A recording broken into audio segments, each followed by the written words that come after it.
E para tudo isso, realmente funcionar, a gente precisa também conhecer os tratamentos mais comuns em pediatria, né.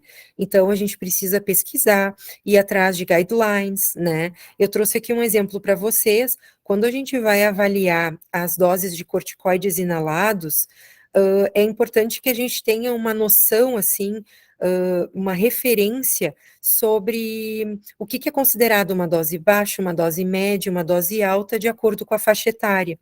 Esse guia é bem interessante, ele é, um documento conjunto da Associação Brasileira de Alergia e Imunologia e da Sociedade Brasileira de Pediatria.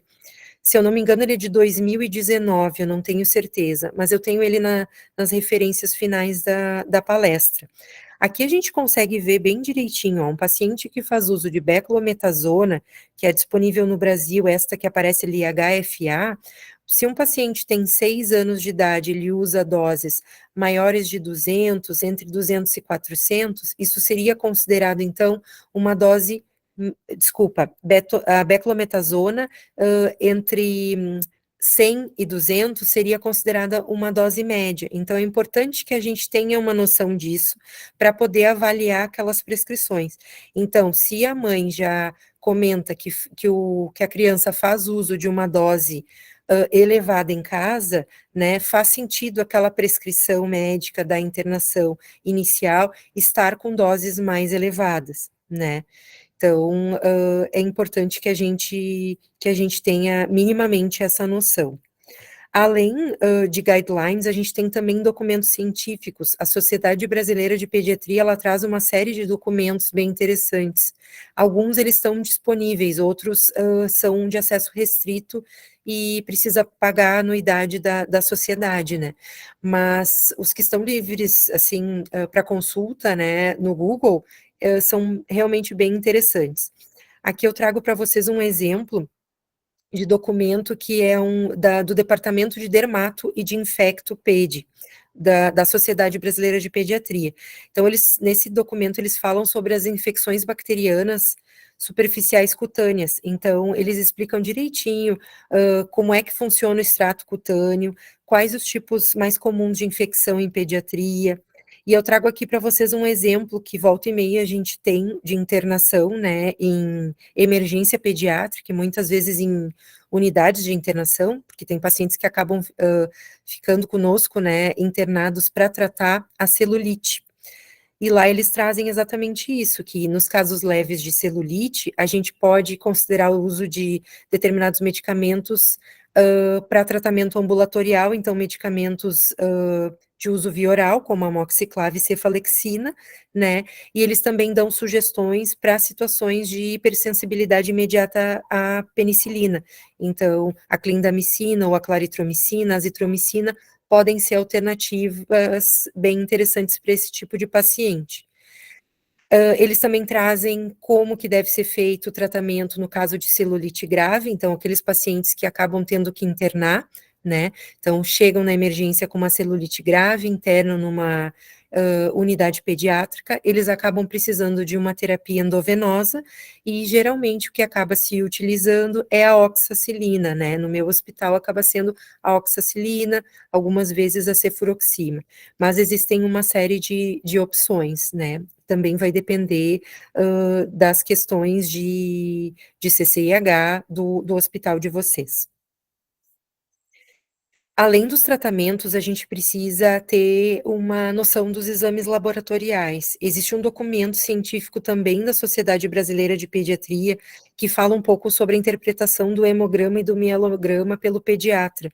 E eles comentam um pouco sobre quais são as alterações possíveis nos hemogramas e as causas mais frequentes. E como vocês podem ver nesse print que eu trouxe para vocês, que é só um pedacinho do documento científico, a gente tem uma série de situações em que a gente vai ter pancitopenia, que a gente vai ter leucocitose com plaquetas normais ou plaquetas aumentadas, então são os exames laboratoriais, quando sozinhos, eles não nos dizem muita informação. É muito importante que a gente consiga, junto com os exames, interpretar as informações do prontuário, né, e pesquisar quando a gente não sabe, para poder realmente fazer essa avaliação e entender, se aquele parâmetro laboratorial que está alterado, ele faz sentido, né, e se pode ser, muitas vezes, uma reação adversa a medicamento, né, ou se realmente é uma alteração que está vinculada a uma determinada doença, né. Muitas vezes, as doenças também, elas acabam sendo, avaliadas por diagnóstico diferencial, né, então os exames vão saindo e os pediatras vão excluindo determinadas hipóteses diagnósticas, né. E aí as informações elas vão fazendo sentido, a gente vai aprendendo, né, e aí com as novas internações, a gente vai aprendendo e entendendo quais são as alterações laboratoriais mais comuns de cada doença, né, que é mais comum na nossa internação. Quando a gente vai fazer um acompanhamento baseado em protocolos, é importante que a gente conheça os protocolos, utilizados no nosso hospital. Então, existem protocolos que são muitas vezes institucionais, então são protocolos que são usados na instituição, tanto pelos médicos, quanto pelos farmacêuticos, pelos enfermeiros, pelos técnicos. Então, é bem importante que a gente conheça esses protocolos. Muitas vezes eles são de profilaxia cirúrgica, de analgesia, esses são os mais comuns, mas dependendo da área, a gente tem outros tipos de protocolo.